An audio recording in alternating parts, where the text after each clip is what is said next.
السلام علیکم ورحمۃ اللہ وبرکاتہ۔ الحمد للہ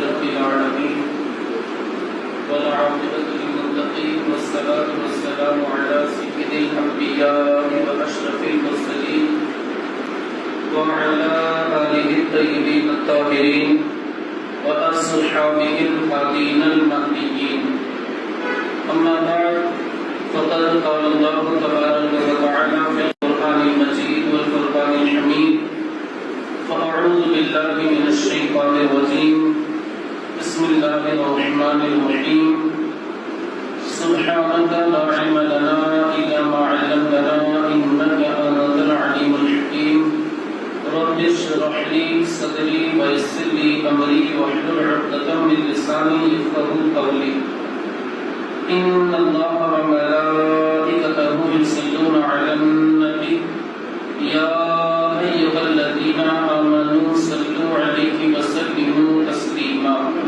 اللهم صل على سيدنا ومولانا محمد معدن الجود والكرم وآلہ الکرام واصحابہ العظام وابنہ الکریم وبارک وسلم۔ حدیث پاک میں آتا ہے میرے آقا مصطفیٰ کریم رؤوف رحیم جناب محمد رسول اللہ صلی اللہ علیہ وآلہ وسلم ارشاد فرماتے ہیں طلب العلم فریضۃ علی کل مسلم، یعنی علم دین حاصل کرنا ہر مسلمان پر فرض ہے۔ ایک اور حدیث پاک میں میرے آقا مصطفیٰ کریم فرماتے ہیں اغدو عالما او متعلما او مستمعا او جالسا ولا تکن الخامس قطارا۔ میرے آقا مصطفیٰ کریم فرماتے ہیں یا تو عالم بن جاؤ یا علم حاصل کرنے والے بن جاؤ یا عالم دین کی باتیں سننے والے بن جاؤ یا عالم دین کی مجلس میں بیٹھنے والے بن جاؤ۔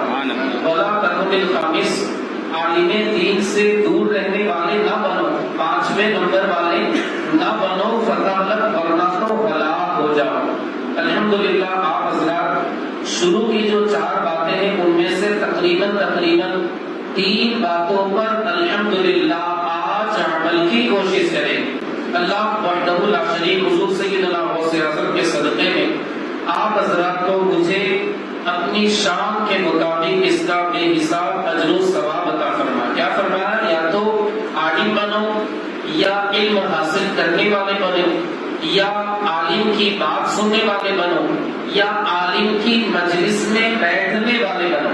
تو شروع والا جو ہے وہ تو فی الحال آپ حضرات کے اوپر صادق نہیں آتا، لیکن 3 جو بعد والے ہیں الحمدللہ ان پر آپ حضرات آج عمل کریں گے۔ اللہ وحدہ لا شریک بہتر سے بہتر آپ حضرات کو اس کا سیدھا عطا فرمائے۔ ایک مرتبہ کی بات ہے، مسجد نبوی میں صحابہ کرام تشریف فرما رہے رضوان اللہ تعالی علیہم اجمعین، 2 جماعت 2 گروہ میں بیٹھے ہوئے۔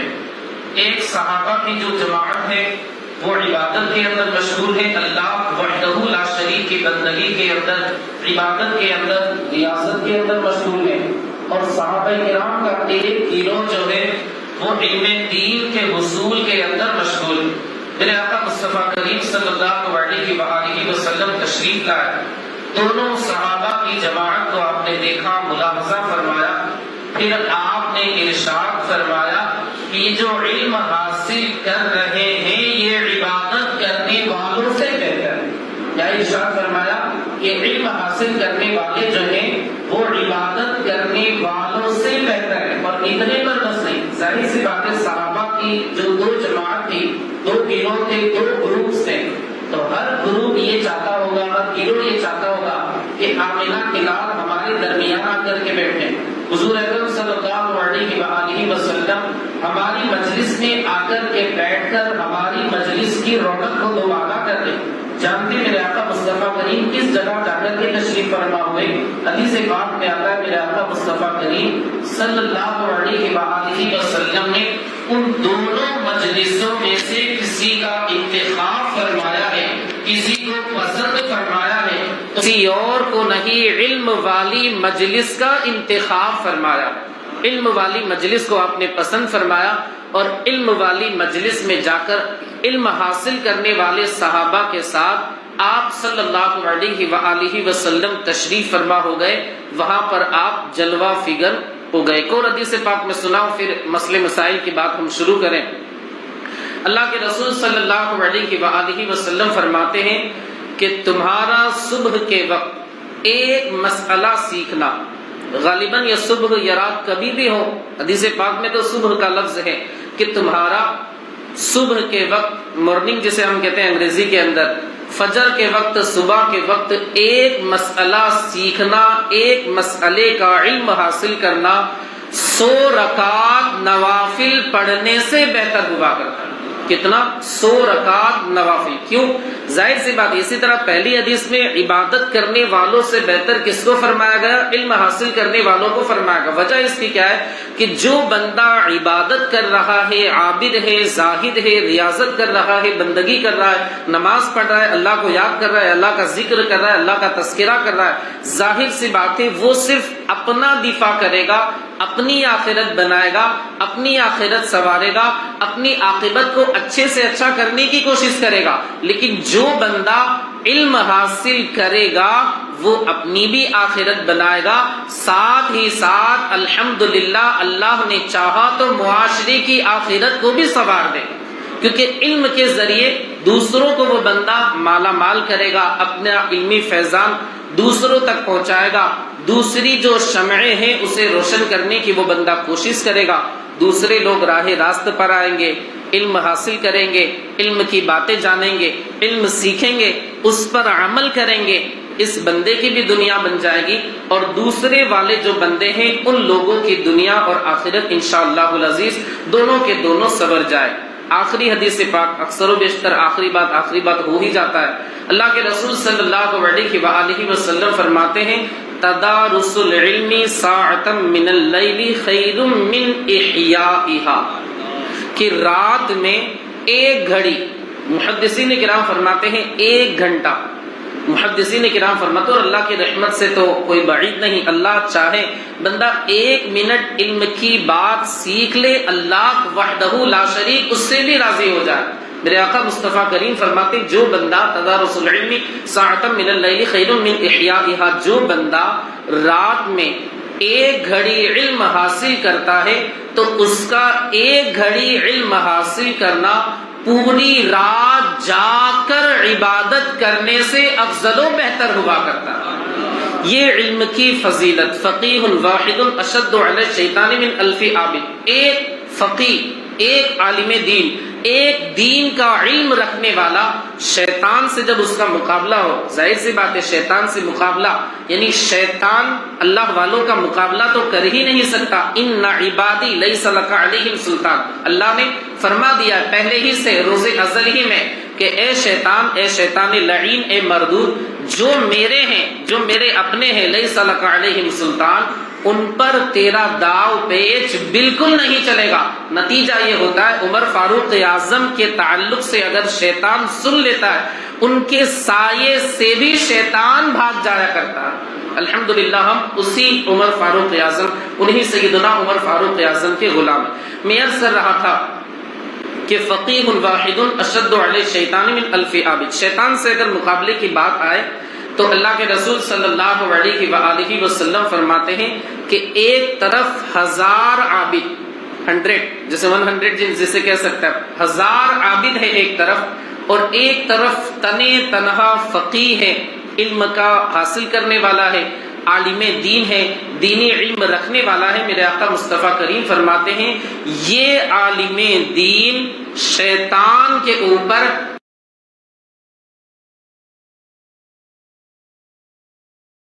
1000 عابدوں کے مقابلے میں شیطان پر زیادہ بھاری۔ ظاہر سی بات ہے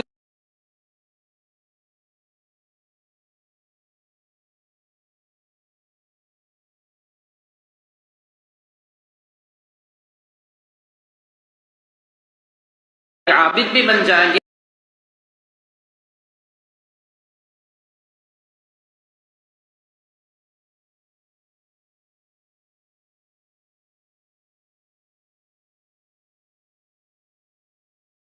العزیز بہت سارے علماء بھی رونق افروز ہو جائیں گے، بہت سارے علماء کی جماعت بھی پیدا ہو جائے۔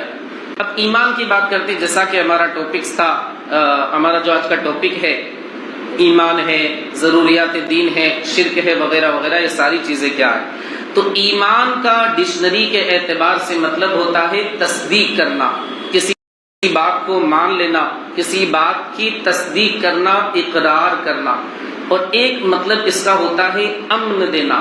علماء فرماتے ہیں چونکہ بندہ ایمان لا کر کے، اسلام قبول کر کے، اللہ و رسول کی باتوں کو مان کر کے اپنے آپ کو جہنم کے عذاب سے امن دے دیا کرتا ہے، اس وجہ سے اسے ایمان کہا جاتا ہے۔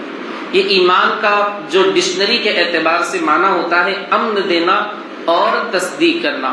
اور اصطلاح میں کسے کہا جاتا ہے؟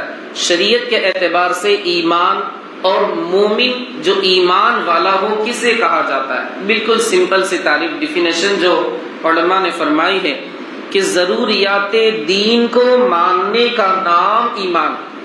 ضروریات دین یہ کیا ہے؟ ضروریات دین، ضروریات دین وہ بات جو بچہ عام خاص سارے لوگ جسے جانتے ہیں، جیسے اللہ ایک، بچہ بھی جانتا ہے، عام بندے بھی جانتے ہیں، علماء تو الحمدللہ جانتے ہی ہیں، لیکن جو نماز نہیں پڑھتا وہ بھی جانتا ہے کہ اللہ ایک۔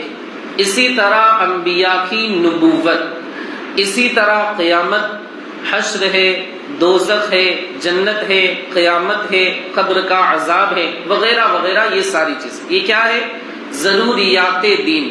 اگر بندہ معاذ اللہ ان میں سے کسی ایک چیز کا انکار کرتا ہے، منع کرتا ہے، معاذ اللہ یہ کہتا ہے کہ میں اسے نہیں مانتا، وہ بندہ دائرہ اسلام سے خارج ہو جائے، وہ بندہ کافر ہو جائے گا۔ یہ نہیں کہ ساری چیزوں کو نہ مانے تو کافر ہوگا، 99 باتوں کو مان رہا ہے، صرف ایک بات کا انکار کر رہا ہے، 99 باتوں کو وہ بندہ مان رہا ہے، صرف ایک بات کا انکار کر رہا ہے، اس ایک بات کے انکار کی وجہ سے بھی وہ بندہ کافر ہو جائے۔ اب اسی میں ایمان کی تعریف بھی ہو گئی اور اسی میں کفر کی بھی تعریف ہو گئی کہ ضروریات دین میں سے کسی ایک بات کے انکار کو کفر کہا جاتا ہے۔ شرک کسے کہا جاتا ہے؟ کفر جو ہے اس سے جو بڑی چیز ہوتی ہے، بلکہ سب سے بڑا گناہ جو ہوتا ہے وہ شرک ہے۔ اللہ فرماتا ہے ان الشرک لظلم عظیم، شرک جو ہے ظلم عظیم ہے، بڑا گناہ ہے۔ اللہ کے ساتھ کسی کو شریک ٹھہرانا عبادت میں، خدا ہونے میں، معاذ اللہ اللہ کے ساتھ کسی کو شریک ٹھہرانا، اسی کو کہا جاتا ہے شرک۔ جو اس کام کو کرتا ہے معاذ اللہ اسے کہا جاتا ہے مشرک، جو کفر کرتا ہے اسے کافر، تو آپ جانتے ہیں، اور جو ایمان والا ہوتا ہے اسے مومن کہا جاتا ہے۔ ضروریات دین بھی آپ نے جان لیا، جسے بچہ عام بندہ خاص یعنی عالم غیر عالم سارے لوگ جسے جانتے ہو، جیسے اللہ کا ایک ہونا، حضور کی نبوت صلی اللہ علیہ وآلہ وسلم، قیامت ہے، حشر ہے، اسی طرح مرنا ہے، قیامت کی نشانیاں وغیرہ، یہ ساری چیزیں کیا ہیں؟ ضروریات دین۔ ان میں سے اگر بندہ کسی ایک بات کا انکار کرے گا وہ بندہ دائرہ اسلام سے خارج ہو جائے۔ نبی کسے کہتے ہیں؟ تو نبی کی ڈیفینیشن تعریف یہ ہے کہ جس کے پاس اللہ کی جانب سے کوئی وحی آئے، یا تو فرشتے کے ذریعے یا ڈائریکٹ آئے، یا پھر اللہ وحدہ لا شریک من وراء حجاب، قرآن مقدس میں فرمایا پردے کے پیچھے سے اللہ وحدہ لا شریک کا جو کلام ہے اس کی آواز آئے جیسا کہ اس کی شان کے لائق ہے، تو نبی اسے کہا جاتا ہے جس کی جانب اللہ کی جانب سے وحی کا نزول ہوتا ہے۔ رسول کسے کہتے ہیں؟ نبی اسے کہتے ہیں جس کے پاس اللہ کی جانب سے وحی آتی ہے۔ رسول اسے کہتے ہیں جو نئی شریعت کو لاتے ہیں۔ دیکھیں دونوں میں فرق کیا ہے؟ ایک نبی ہے وہ اگلے نبی کی شریعت کے مطابق ہی لوگوں کو دین سکھا رہے، یہ ہو گئی نبی۔ لیکن اگر رسول آ گئے تو وہ نئی شریعت لے کر کے آئے، مطلب اگلے جو نبی تھے ان کی شریعت منسوخ ہو جائے گی یہ جو رسول ہے یہ نئی شریعت کو لے کر کے آئے. الحمدللہ ہمارے آقا و مولا کو اللہ نے نبی بھی بنا کر بھیجا ہے، رسول بھی بنا کر بھیجا ہے الحمدللہ، اور سب سے افضل و اعلیٰ بنا کر کے بھیجا ہے. وہ نبیوں میں رحمت لقب پانے والے، مراد غریبوں کی بر لانے والے، مصیبت میں غیروں کے کام آنے والے، وہ اپنے پرائے کا غم کھانے والے، چمک تجھ سے باتیں حسد پانے والے، میرا دل بھی چمکا دے چمکانے والے، برستا نہیں دیکھ کر ابر رحمت، بدوں پر بھی برسادے برسانے والے. اللہ تعالی ہمیں بھی اپنے نبی کی رحمت کا وافر حصہ عطا فرمائے. تو نبی اسے کہا جاتا ہے جس کے پاس وحی آتی ہے، رسول اسے کہا جاتا ہے جو نئی شریعت لے کر کے آئے. انبیاء کرام کی تعداد متعین طریقے سے، فکس طریقے سے متعین کرنا، یعنی ایک دم یقین کے ساتھ کہنا بتانا یہ جائز نہیں ہے. کم و بیش کا لفظ آپ کو استعمال کرنا ہے، جسے ہم تقریباً کہتے ہیں آلموسٹ، نیئر بائی، اس طریقے کے الفاظ ہم استعمال کرتے ہیں انگریزی اردو میں. تقریباً 1,24,000 انبیاء کرام، نبی کی جمع، نبی کا بہو وچن، نبی کا جو پلورل آتا ہے وہ کیا ہے؟ انبیاء. تقریباً اللہ وحدہ لا شریک نے 1,24,000 یا کم و بیش 2,24,000 انبیاء کرام اللہ نے مبعوث فرمائے. تقریباً آپ کو کہنا ہے. کیوں؟ علماء فرماتے ہیں اس بارے میں جو روایات آئی ہیں وہ کنفرم، اس میں کوئی تعداد نہیں ہے کہ 1,24,000 یقین کے ساتھ کسی روایت میں ہے، کسی روایت میں ہے 2,24,000. اب ظاہر سی بات ہے دو طرح کی روایات ہمارے سامنے ہیں. ہم کون ہوتے ہیں کہ بڑے بن کر فیصلہ کر دیں کہ نہیں فکس طریقے سے آپ کو ماننا پڑے گا کہ 1,24,000. جب ہمارے علماء نے اس تعلق سے کوئی تعداد متعین نہیں فرمائی تو ہم کون ہوتے ہیں آج کل کے؟ ہماری کیا حیثیت، کیا اوقات؟ تو ہمیں یہی بولنا ہے تقریباً 1,24,000 انبیاء کرام یا کم و بیش 2,24,000 انبیاء کرام. اور رسولوں کی جو تعداد ہے وہ تو آپ حضرات جانتے ہوں گے. جنگ بدر میں کتنے صحابہ تھے؟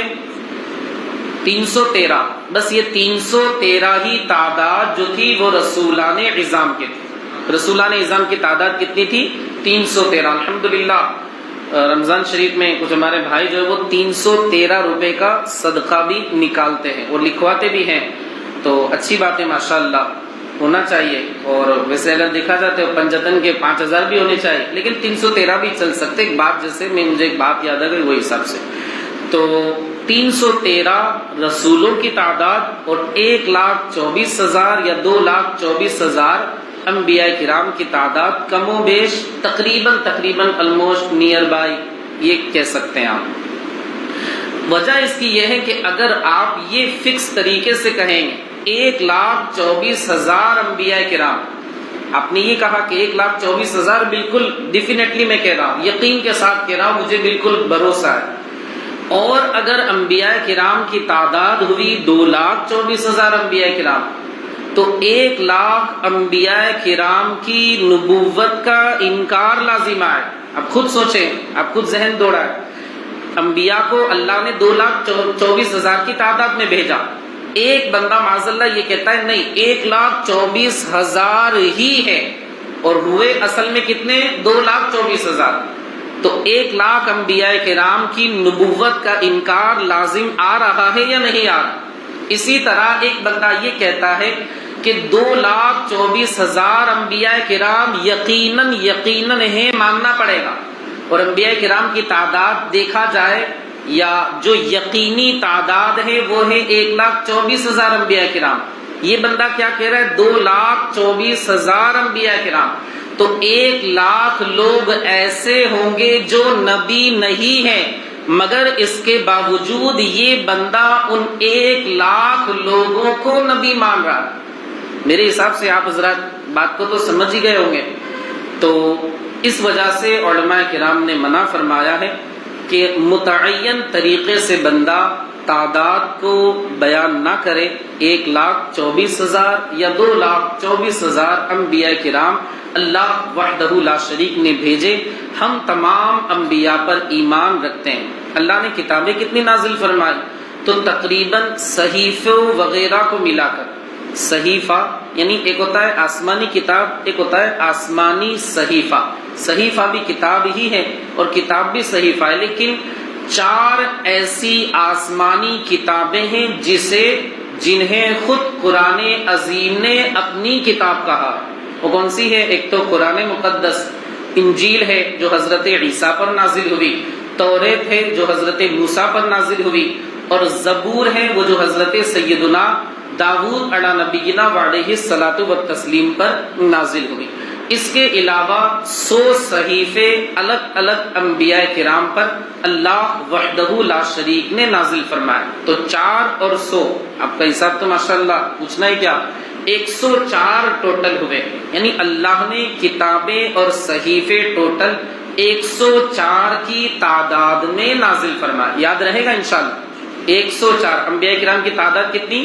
2,24,000 یا 1,24,000 کم و بیش تقریباً، یاد رہے گا انشاءاللہ۔ اور رسولوں کی تعداد 313۔ نبی وہ ہیں جن کے پاس وحی کا نزول ہوتا ہے، رسول وہ ہیں جو نئی شریعت لے کر کے آئے۔ ایمان تصدیق کرنا، مان لینا اور امن دینا بھی ہوتا ہے۔ ضروریات دین میں سے کسی ایک کا انکار کرنے سے بندہ کافر ہو جائے، ضروریات دین کو ماننا یا رسول کریم صلی اللہ علیہ وآلہ وسلم جو لے کر کے آئے ان ساری باتوں کو ماننے کا نام ایمان ہے۔ اب انبیاء کرام کو اللہ نے پیدائشی نبی بنایا۔ قرآن مقدس میں ہے وَإِذْ أَخَذَ اللَّهُ مِيثَاقَ النَّبِيِّينَ، یہ ایک میثاق، ایک عہد لیا گیا تھا روز ازل ہی کے اندر۔ آپ دیکھیں قرآن مقدس میں اللہ نے ان انبیاء کرام کے لیے آدمی والا لفظ استعمال نہیں فرمایا کہ ہم نے کچھ لوگوں سے، کچھ مردوں سے عہد لیا، بلکہ اللہ نے کیا لفظ استعمال فرمایا؟ وَإِذْ أَخَذَ اللَّهُ مِيثَاقَ النَّبِيِّينَ، ازل میں ہم نے انبیاء سے عہد لیا تھا، وعدہ لیا۔ کیا پتا چلا کہ جو نبی ہوتے ہیں وہ الحمدللہ پیدائشی مادرزاد نبی ہوتے ہیں۔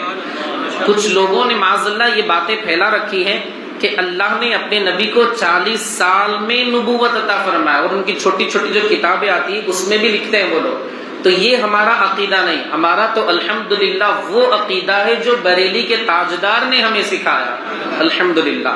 تو اللہ نے تمام انبیاء کرام کو پیدائشی نبی بنا کر کے مبعوث فرمایا۔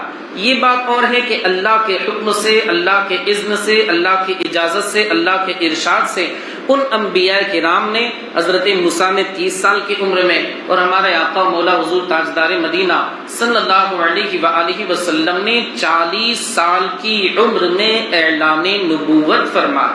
اب اعلان نبوت سے پہلے انبیاء کرام سے جو باتیں خلاف عادت ظاہر ہو، جیسے ہوا میں چلنا، پانی کے اوپر مصلی بچھا کر کے نماز پڑھنا، اور سورج کو دوبارہ لوٹا دینا وغیرہ وغیرہ، یہ ساری چیزیں جو خلاف عادت ہماری عقل میں نہیں آتی، یہ بات انبیاء کرام سے نبوت کے اعلان سے پہلے اگر ظاہر ہو، کسی کو ارہاس کہا جاتا ہے۔ کیا کہا جاتا ہے؟ ارہاس، الف را ہا الف اور صا، ارہاس کہا جاتا ہے۔ اور جو اعلان نبوت کے بعد نبوت کا اعلان فرما دیا، اس کے بعد اگر کوئی چیز خلاف عادت ظاہر ہو، جیسے چاند کے 2 ٹکڑے کرنا، چاند جھک جاتا جدھر انگلی اٹھاتے مہد میں کیا ہی چلتا تھا، اشاروں پر کھلونا نور کا، اسی طرح ڈوبے ہوئے سورج کو واپس لانا، ڈوبے ہوئے سورج کو واپس لانا کہا جاتا ہے، اندھے نجدی دیکھ لے قدرت رسول اللہ کی۔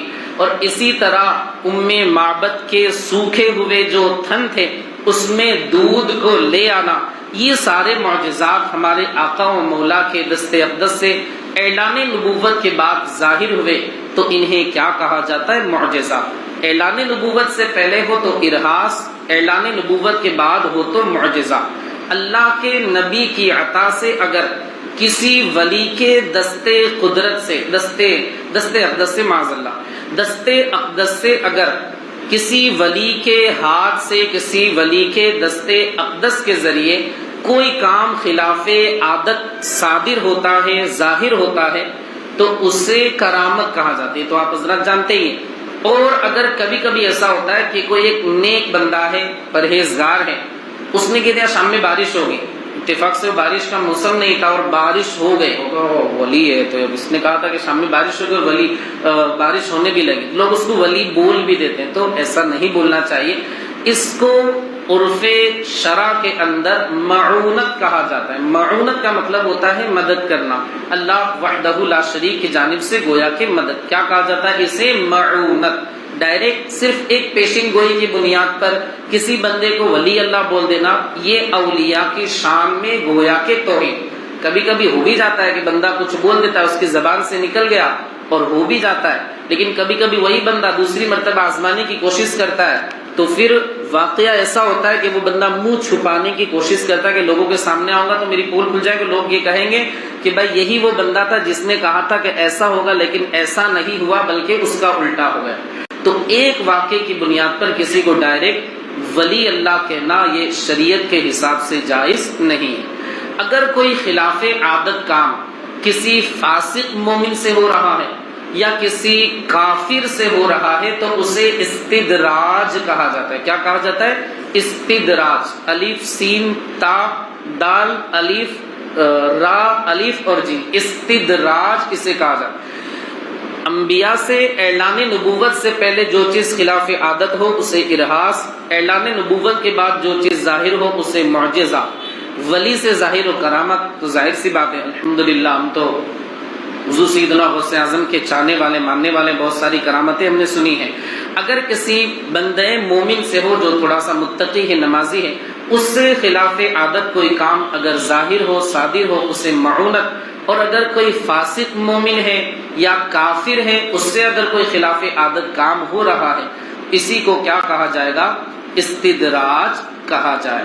اللہ وحدہ لا شریک نے کم و بیش میں نے آپ کو جیسا کہ بتایا 1,24,000 یا 2,24,000، اللہ نے صرف اور صرف 25 انبیاء کرام کا ذکر قرآن مقدس میں فرمایا۔ کتنے انبیاء کرام؟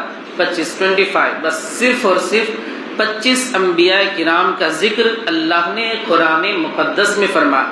اب باقی انبیاء کرام کا ذکر اللہ نے صراحت کے ساتھ نام لے کر کے نہیں فرمایا۔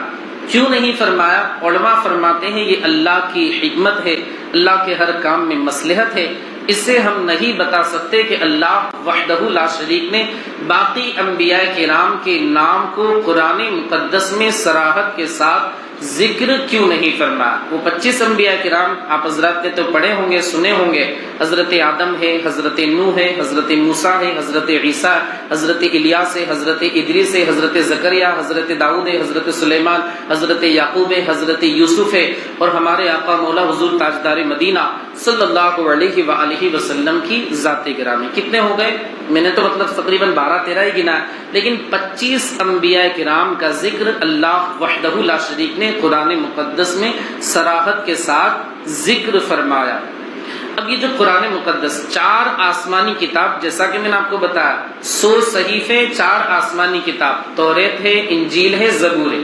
اب جو اگلے صحیفے تھے، اگلی کتابیں جو تھی، ان کی حفاظت کی ذمہ داری اللہ وحدہ لا شریک نے اپنے ذمہ کرم پر نہیں لی۔ یہی وجہ ہے کہ اس میں تحریف کر دی گئی۔ قرآن مقدس کے اندر ہے یحرفون الکلم عن مواضعہ، کہ یہ یہود و نصارہ کیا کرتے ہیں کہ جو توریت کی آیت ہے، انجیل کی آیت ہے، زبور کی آیت ہے، اس کو اٹھا کر کے ادھر سے ادھر کر دیتے، یا اپنے خلاف کوئی بات جا رہی ہے تو اس کو مٹا دیتے۔ اور ایسا ہوا بھی، اصل جو شکل میں نازل ہوئی پر نہیں ملے گی۔ کیوں؟ اس کی حفاظت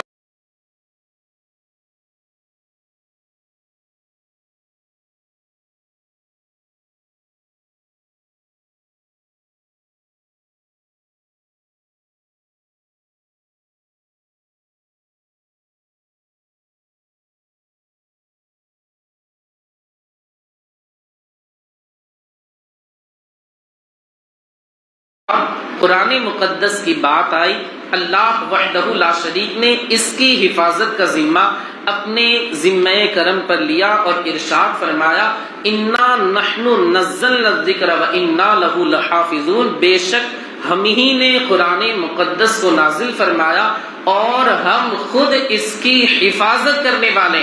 اب حال یہ ہوتا ہے قول محمد قول خدا فرمان نہ بدلا جائے گا، بدلے گا زمانہ لاکھ مگر قرآن نہ بدلا جائے گا۔ یہودیوں نے کیا کیا، الفرقان کر کے ایک کتاب ان لوگوں نے لکھی، اور ان لوگوں کا مقصد یہ تھا کہ ہم مسلمانوں کے ہاتھ سے قرآن چھین لیں گے اور ان کے ہاتھوں میں الفرقان دیں گے۔ اور یہودیوں کی بہت بڑی تنظیم ہے، ان لوگوں نے اس پر کام بھی کیا اور اس کو کافی پھیلایا بھی۔ میں نے تو یہاں تک سنا ہے کہ نیٹ پر بھی الفرقان کر کے وہ کتاب مل جاتی ہے۔ اللہ کی پناہ، ہمارے پاس جب قرآن ہے تو کسی اور جانب دیکھنے کی ضرورت ہی کیا ہے۔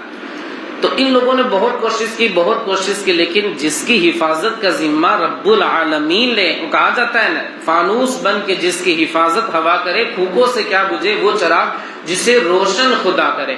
تو یہ جو حفاظت کا ذمہ ہے اللہ وحدہ لا شریک نے اپنے ذمہ کرم پر لیا۔ علماء یہ بھی فرماتے ہیں، فتاوی رضویہ شریف کے اندر ہے کہ اگلے جو انبیاء کرام ہوتے تھے ان پر جو کتابیں نازل ہوتی تھی وہ کتابوں کے حافظ صرف اور صرف وہ انبیاء کرام ہی ہوا کرتے تھے۔ امت میں کوئی نہ تو انجیل کا حافظ، نہ زبور کا حافظ، نہ توریت کا حافظ، نہ دوسرے آسمانی صحیفوں کا کوئی حافظ ہوا کرتا تھا۔ لیکن جب بات آئی امت محمدیہ کی تو الحمدللہ قرآن مقدس کے ہمارے نبی تو حافظ ہیں ہی، اللہ وحدہ لا شریک نے اپنے نبی کے صدقے میں بچے بچے کے سینے میں قرآن کو اتار دیا، الحمدللہ۔ تو اب جب بچے بچے کے سینے میں قرآن اتر گیا ہے تو معاذ اللہ اس کو مٹانا آسان ہے، اس کو مطلب کوئی مٹا ہی نہیں سکتا۔ اسی کو شاعر نے کہا ہے قول محمد قول خدا فرمان نہ بدلا جائے گا، بدلے گا زمانہ لاکھ مگر قرآن نہ بدلا جائے گا۔ ایک مذہبی شخص کی ملاقات ہو گئی، صدر الافاضل علامہ سید نعیم الدین مراد آبادی، خلیفہ حضور اعلیٰ حضرت، جنہوں نے کنز الایمان کا جو حاشیہ ہے وہ لکھا ہے خزائن العرفان جسے کہا جاتا ہے۔ اب وہ جو سامنے والا مذہبی شخص تھا اس نے کہا کہ آپ کا جو قرآن ہے اس کے 14 پارے میں نے زبانی یاد کر لی، 14 پارے میں نے زبانی یاد کر لیے، مجھے پکے بالکل 14 پارے یاد۔ آپ یہ بتائیں کہ میری جو مذہبی کتاب ہے اس کو آپ نے کتنا یاد کیا؟ صدر الافاضل علامہ سید نعیم الدین مرادآبادی مسکراتے ہیں اور اللہ کا شکر ادا کرتے، اے اللہ تیرا لاکھ لاکھ شکر و احسان ہے کہ یہ جو تیری کتاب ہے غیروں کے سینوں میں بھی پہنچ گئی، الحمدللہ۔ صدر الافاضل سید نعیم الدین مراد آبادی نے اللہ کا شکر ادا کرتے ہوئے اس سے جواب دیا، اس سے کہا کہ یہ بتاؤ کہ تمہاری مذہبی کتاب جو ہے ہندوستان کے اندر اسے آئے ہوئے کتنے سال؟ اس نے کہا 2-3 ہزار سال سے ہندوستان کے اندر ہماری مذہبی کتاب آ چکی ہے۔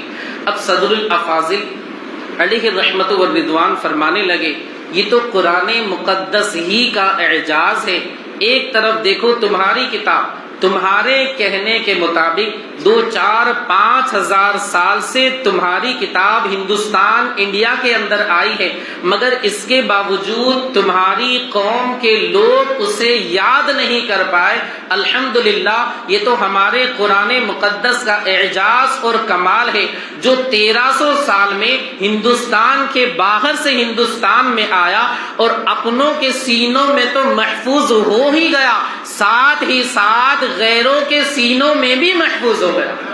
صدر الافاضل نے کیا ہی بہترین جواب دیا کہ اپنوں نے تو اسے یاد کر ہی لیا، غیر تک اسے یاد کرنے لگے۔ یہ قرآن مقدس کا اعجاز۔ تو قرآن مقدس کو ختم کرنا، مٹانا معاذ اللہ یہ تو بہت مشکل ہے۔ اب اگر کوئی گستاخی کرتا ہے، اس کو جلانے کی کوشش کرتا ہے یا توہین کسی طرح بھی کرتا ہے تو وہ گناہ گار ہوگا اگر مسلمان ہے، لیکن اگر وہ کافر ہے تو ظاہر سی بات ہے اس کے لیے سزا تو دنیا میں آخرت میں تو اس کو ملنا ہی ملنا ہے۔ اللہ وحدہ لا شریک کے عذاب کے اندر، عذاب شدید کے اندر وہ بندہ مبتلا ہوگا۔ ملائکہ کے تعلق سے، ملائکہ یہ نوری مخلوق ہے، فرشتے جنہیں کہا جاتا ہے، فرشتے جس کے ظاہر ہے مدینے میں وہ تربت ہے، یہ وہ تربت ہے جس کو عرش اعظم پر فضیلت ہے، یہاں بھی ان کی چلتی ہے وہاں بھی ان کی چلتی ہے۔ مدینہ راجدانی ہے، 2 عالم پر حکومت۔ حضور تاج الشریعہ کا کلام یاد ہوگا آپ کو، غضب ہی کر لیا اختر مدینے سے چلے آئے۔ چلیے تو فرشتے جو ہیں یہ اللہ کی نوری مخلوق ہے. اللہ وحدہ لا شریک نے فرشتوں کو اپنے نور سے پیدا فرمایا. اب ان کی تعداد کتنی ہے تو اس میں بھی علماء کرام نے سکوت اختیار، کروڑوں مطلب بہت ہی ان کی تعداد زیادہ ہے. 70,000 صبح میں 70,000 شام. آپ حضرات نے وہ شعر سنا بھی ہوگا کہ روز ازل سے لے کر یا حضور اکرم صلی اللہ علیہ وآلہ وسلم اس دنیا سے ظاہری طور پر تشریف لے گئے اس وقت سے لے کر ابھی تک، اور یہ سلسلہ صبح قیامت تک چلتا رہے. 1450 سال تو تقریباً ہو گئے، 1446 چل رہا ہے. 1450 سال سے روزانہ صبح میں 70,000 فرشتے بارگاہ رسالت مآب صلی اللہ علیہ وآلہ وسلم میں آتے ہیں، صلاۃ و سلام کا نذرانہ پیش کر کے واپس چلے جاتے. اور جو ایک بار آئے دوبارہ نہ آئیں گے. معصوم کو عمر میں صرف ایک بار آسی پڑے رہے تو صلاح عمر بھر کی ہے. یہ 70,000 صبح میں آئے، اب زندگی میں یعنی صبح قیامت تک انہیں دوبارہ آنے کا موقع نہیں ملے گا. صبح میں 70 کی جماعت، شام میں 70,000 فرشتوں کی جماعت. ان 70,000 فرشتوں کا بھی یہ حال ہے کہ بس ایک بار ان کو موقع مل گیا بارگاہ رسالت میں حاضری کا، دوبارہ ان کو موقع نہیں ملے گا. اب آپ حساب لگا لیں 1450 سال سے یہ سلسلہ شروع ہے، اس اعتبار سے فرشتوں کی تعداد کتنی ہو، ظاہر سی بات ہے کتنی ہوگی، ہم اس کا اندازہ اور حساب نہیں لگا سکتے. علماء کرام نے بھی اس میں سکوت ہی اختیار فرمایا ہے بلکہ منع فرمایا. فرشتے جو ہوتے ہیں، کچھ لوگ جیسا کہ پوچھتے ہیں کیا ان کو بھی موت آتی ہے ہماری طرح، تو اس کے تعلق سے کتابوں میں لکھا ہے کہ جب نفخہ اولا فَإِذَا نُفِخَ فِي الصُّورِ نَفْخَةٌ وَاحِدَةٌ، پہلا سور جب پھونکا جائے گا تو فرشتے اور جتنے بھی جاندار ہیں اور کائنات کی جتنی بھی چیزیں ہیں سب فنا ہو جائے گی. پھر دوبارہ انسانوں کو، جناتوں کو وغیرہ وغیرہ جتنی بھی مخلوقات ہیں سب کو پیدا کیا جائے گا اور ان کا حشر ہوگا وغیرہ وغیرہ. یہ ساری چیزیں کچھ لوگ یہ بھی پوچھتے ہیں، کتابوں میں لکھا ہے، سوال کرنے والوں نے سوال کیا ہے، کیا فرشتے بھی ہماری طرح داڑھی والے ہوتے ہیں، ان کے پاس بھی جسم وغیرہ ہوتے ہیں؟ حضور شارح بخاری مفتی شریف الحق امجدی علیہ الرحمہ ہی سے کسی نے پوچھا تو حضور شارح بخاری علیہ الرحمہ نے یہی جواب دیا کہ فرشتے انسانوں کی طرح ہوتے ہیں. یہ تو کسی کتاب میں نہیں لکھا ہے، البتہ کتابوں کے اندر یہ ضرور لکھا ہوا ملتا ہے کہ اللہ وحدہ لا شریک نے فرشتوں کو ایسی طاقت عطا فرمائی ہے، ایسی قوت عطا فرمائی ہے کہ جس انسان کی شکل اختیار کرنا چاہے وہ اختیار کر سکتے ہیں. جیسا کہ آپ حضرات نے سنا ہوگا قوم بنی اسرائیل میں 3 لوگ تھے، ایک گنجا تھا، ایک اندھا تھا، ایک کانا تھا. تینوں کے پاس اللہ وحدہ لا شریک نے ایک فرشتے کو انسانی شکل میں بھیجا، تینوں کو آزمایا وغیرہ وغیرہ مال کے تعلق سے. تو عرض کرنے کا مقصد یہ ہے کہ اللہ نے انہیں یہ طاقت اور قوت عطا فرمائی ہے کہ جس شکل کو چاہے وہ اختیار کر کے اللہ وحدہ لا شریک کا حکم بجا لاتے. کوئی جو ہے وہ بندے کے کام لکھنے کے اوپر مامور ہے اللہ وحدہ لا شریک کی جانب سے، کوئی ماں کے پیٹ کے اندر بچے کی صورت بنانے کے اوپر، اس کی موت کے اوپر لکھنے پر مقرر ہے، کوئی بارش برسانے پر، کوئی کسی کی ڈیوٹی جو ہے وہ جنت کے اندر ہے، کسی کی ڈیوٹی دوزخ میں، کسی کی جو ذمہ داری ہے وہ حضور اکرم صلی اللہ علیہ وآلہ وسلم کی بارگاہ میں بندوں کا، امتیوں کا صلاۃ و سلام پہنچانے کا جو کام ہے یہ ذمہ داری ان کے سپرد کی گئی. الگ الگ سب کی ذمہ داری اللہ وحدہ لا شریک نے لگائی. اب معاشرے میں کیا ہوتا ہے، عرف میں کیا ہوتا ہے کہ ایک بندہ ہے، اس کا کوئی دشمن ہے، تو آپس میں بات چیت میں کیا کہتے ہیں، جیسے وہ سامنے سے آ رہا وہی دشمن، 2 بندے یہاں پر بیٹھے ہوئے تو یہ دیکھ کے کہتا ہے دیکھ پیچھے دیکھ ملک الموت آ رہا ہے. یعنی دشمن کو اس طریقے سے تصور کیا جاتا ہے. یاد رکھیں کسی فرشتے کو یا پھر کسی انسان کو فرشتے کا نام دینا بندے کو دائرہ اسلام سے خارج کر دیتا. یعنی کسی انسان کو آپ فرشتہ کہیں، ملک الموت کہیں معاذ اللہ، یا کسی کی شکل جو ہے وہ ڈراؤنی ہے، بندہ یہ کہے کہ دیکھو منکر نکیر آ رہے، دو بندے ہیں، دونوں کی شکل جو ڈراؤنی ہے، بندہ اگر یہ کہے معاذ اللہ کہ دیکھو منکر نکیر آ رہے ہیں، ایسا کہنے والا دائرہ اسلام سے خارج ہو جائے، ایسا کہنے والا دائرہ اسلام سے خارج ہو جائے۔ میں نے تو یہاں تک سنا ہے کہنے والے یہ بھی کہتے ہیں کہ بس وہ ان کا انتقال ہی ہونے والا ہے، ملک الموت حضرت سیدنا اسرائیل کا بار بار فون آ رہا ہے۔ آپ خود دیکھیں اس میں توہین ہے یا نہیں، اللہ کے ایک فرشتے کی توہین ہے یا نہیں۔ وہ 4 فرشتوں میں سے ایک معزز فرشتے جو اللہ کے نزدیک مقبولان بارگاہ ہیں، یعنی حضرت اسرائیل، حضرت اسرافیل، حضرت میکائیل، حضرت سیدنا جبریل امین علیہ الصلوۃ والتسلیم۔ تو فرشتوں کی ادنا توہین، اسی طرح نبی کی بھی ادنا توہین، جیسے منہ مبارک مصطفیٰ صلی اللہ علیہ وآلہ وسلم کو کوئی بندہ توہین کے ارادے سے معاذ اللہ نقل کفر نباشت، اس اعتبار سے بال شریفے تو اس کو اگر بلوا کہے وہ بندہ دائرہ اسلام سے خارج ہو جائے، کیونکہ نبی کی ادنا توہین یہ بندے کو دائرہ اسلام سے خارج کر دیتی۔ اسی طرح فرشتے کی ادنا توہین بھی بندے کو دائرہ اسلام سے خارج کر دیتی۔ تقدیر کے تعلق سے اگر ہم بات کریں، تقدیر کی 3 قسمیں، there are 3 kinds of تقدیر، یہ آپ کہہ سکتے ہیں، وہ تو انگریزی میں جو زیادہ نہیں آتی، بس تھوڑا بہت بول دیتا ہوں۔ تقدیر کی ٹوٹل 3 قسمیں، آپ حضرت نے سنا ہوگا اور آپ کے ذہن میں ہو سکتا ہے سوال بھی ہو بیان وغیرہ میں، کہ جو بندہ اپنے رشتہ داروں کے ساتھ اچھا سلوک کرتا ہے اللہ اس کی عمر میں اضافہ فرما دیتا ہے۔ اسی طرح اپنے ایک حدیث پاک اکثر وہ صدقہ باکس جو ہوتا ہے اس کے اوپر لکھی ہوئی رہتی ہے کہ صدقہ جو ہے وہ بری موت کو دفع کرتا ہے اور بندے کے رزق کو بڑھا دیتا ہے، بندے کی عمر کو بڑھا دیتا ہے۔ وَإِنَّ الصَّدَقَةَ لَتُطْفِئُ غَضَبَ الرَّبِّ وَتَدْفَعُ مَيْتَةَ السَّوْءِ، کہ بری موت کو صدقہ ٹال دیتا ہے۔ اب آپ حضرات کے ذہن میں ایک سوال ہوگا کہ جب لوح محفوظ کے اوپر لکھ دیا ہے سب کچھ کہ بھئی یہ بندے خدیجۃ الکبریٰ میں جمع ہوں گے، علم حاصل کریں گے، غوث اعظم کی جو نام سے منسوب محفل ہے اس میں آئیں گے، فیضان حضور سیدنا غوث اعظم کا حاصل کریں گے، وغیرہ وغیرہ، یہ ساری چیزیں جب لوح محفوظ میں لکھ دی گئی ہیں، اب اگر ایک بندہ رشتہ داروں کے ساتھ حسن سلوک کرے اور اس کی عمر میں اضافہ ہو جائے، جیسے ایک بندہ ہے اس کی موت 21 تاریخ کو، ہمیں تو پتہ نہیں ہے لیکن مان لیجئے کہ 21 تاریخ لوح محفوظ میں لکھی ہوئی، تقدیر کا مطلب جو کبھی نہ ٹلے، یہ بندہ رشتہ داروں کے ساتھ حسن سلوک کر رہا ہے، اب 21 کی عمر یعنی 21 کی موت 23 ہو جائے، 2 دن مہلت اس کو مل جائے، عقل میں یہ بات نہیں آتی، یا پھر ذہن میں ایک سوال تو رہتا ہی رہتا ہے۔ اسی وجہ سے تقدیر کی علماء نے 3 قسمیں کی ہیں۔ ایک تو ہے تقدیر مبرم، مبرم کا مطلب ہوتا ہے جو کبھی بھی نہ ٹلے، اللہ وحدہ لا شریک کے علم میں ہے کہ ایسا ہوگا تو وہ ہو کر رہے گا، ہو کر رہے گا، ہو کر رہے۔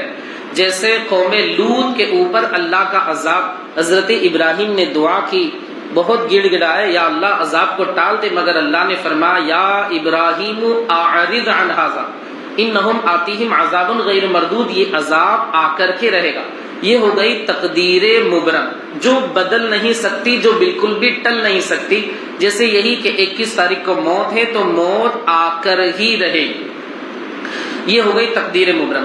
دوسری جو ہے معلق محض، اللہ کے علم میں ہے کہ یہ بندہ اگر اچھے کام کرے گا تو اس کی عمر 1 سال بڑھ جائے، اچھے کام نہیں کرے گا نہیں بڑھے، اور تقدیر میں یہی لکھا ہے کہ یہ اچھے کام کرے گا، مطلب عمر جو ہے پہلے ہی سے اس کی 1 سال بڑھی ہوئی، اچھے کام کے اوپر معلق، اچھا کام کرے گا اس کی عمر 1 سال بڑھ جائے۔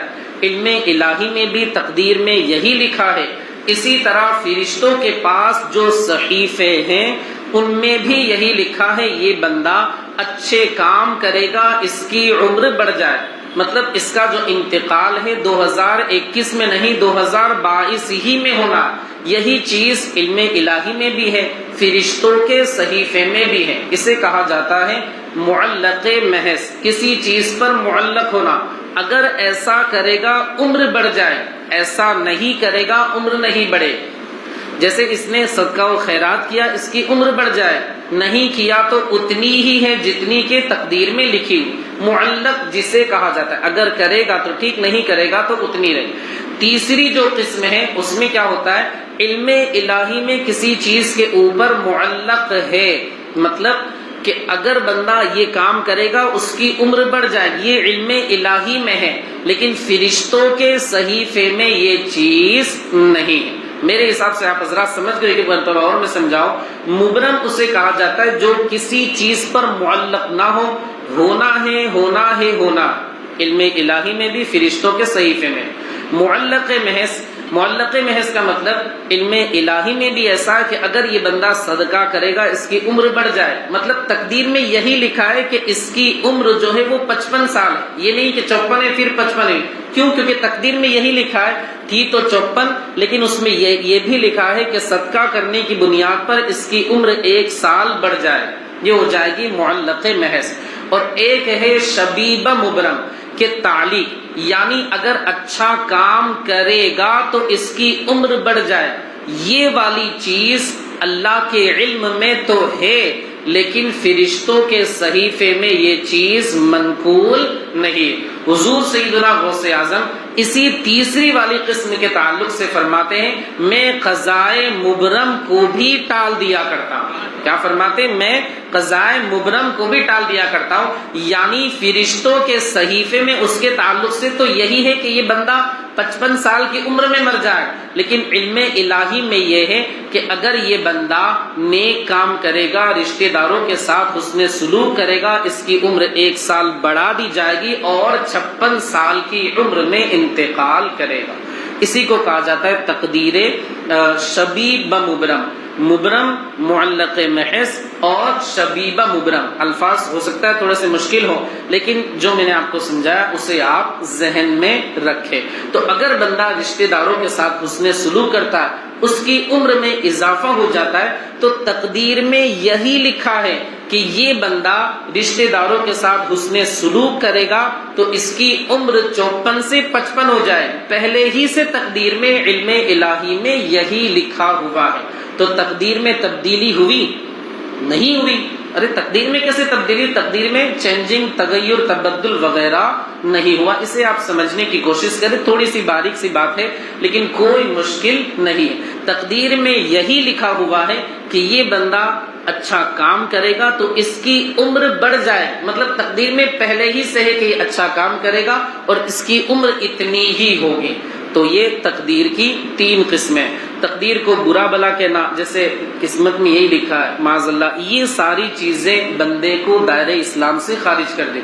تقدیر کو برا بھلا کہنے سے بندہ دائرہ اسلام سے خارج ہو جاتا ہے. اچھا کام اگر ہے تو اللہ کی طرف منسوب کرے کہ اللہ کے فضل و کرم سے ہوا، اور اگر برا کام ہے تو یہ کہے یہ تو میری وجہ سے ایسا ہوا، یہ نہ کہے کہ سب اللہ کی طرف سے. اکثر و بیشتر کیا ہوتا ہے آج کل المیہ یہ ہے کہ گاڑی وغیرہ خریدی تو پیچھے لکھا ہوا رہتا ہے میرے پیر کی نظر، میرے پیر کی دعا.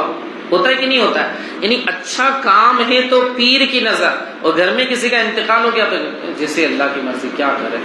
ہوتا ہے کہ نہیں ہوتا ہے؟ میں عرض یہ کرنا چاہتا ہوں آپ کے پیر جامع شرائط ماشاءاللہ سر آنکھوں پر، ہمارے بھی وہ سروں کے تاج. آپ کے پیر سے ہمیں کوئی تکلیف، دشواری، پریشانی کچھ نہیں ہے.